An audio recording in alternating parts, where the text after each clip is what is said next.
went down to the town for the day, she said, somebody has to clean all this away. Somebody has to, you see. And then she picked out two somebodies, Sally and me. I just loved Dr. Seuss. When I was in grade school, in 3rd grade, I wrote a poem. This proves I am not a poet, and this would not fly today, but I did like to tell stories. So I'm gonna read you the first, and I found this a few months ago. I will just read the first page, but this is also what tells me that I wanted to be a writer one day. The nicest thing that ever happened to me. Of course, this is something that teachers usually assign in their classes. It's either what I did on my summer vacation or the nicest thing that ever happened to me. So this is what I said. I wanted a mother mammal that was going to have babies. I'll tell you the story. One day, as I was walking home from school, I saw a cat. It was white with brown stripes. Since the cat did not have a home, I kept it in our shed. Days passed by. The cat wanted to sleep in our house. In the morning, I looked at the cat. Something was moving on the cat. Something looked strange. Can you guess what happened? What happened?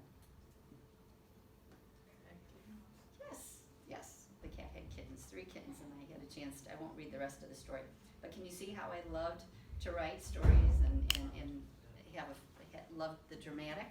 So this is another thing that proved to me that I wanted to be an author. So when I was in junior high, which you are, you mentioned, who was it that mentioned, yes, okay, so I loved the Nancy Drew series. This is the old version, there's a new version, I like the old version.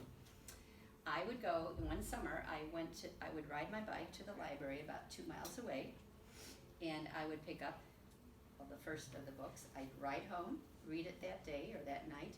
Next day, I would get on my bike and I'd ride back to the library, and I wanted to make sure I got the next one in line because I'm a rule keeper and I like things in order. And if the second one was not in the library, it upset me very much, and I had to get number 3 before number 2, even though they really didn't relate much to each other. You could read them individually. But anyway, I loved mysteries, and I still do today.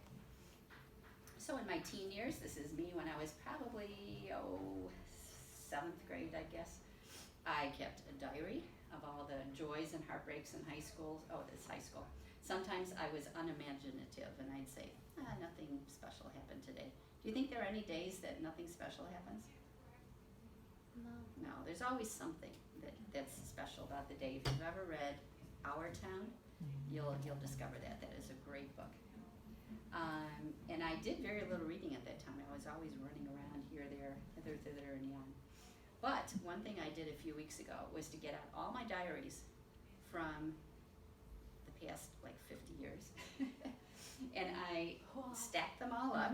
So these are all of my diaries. And then I opened them all up so that you could kind of see that I truly did write in them, that it wasn't just an empty book. So obviously I like to keep track of things that happened in my life and just love to communicate, another way to communicate. When I was 20-something, I was a kindergarten and high school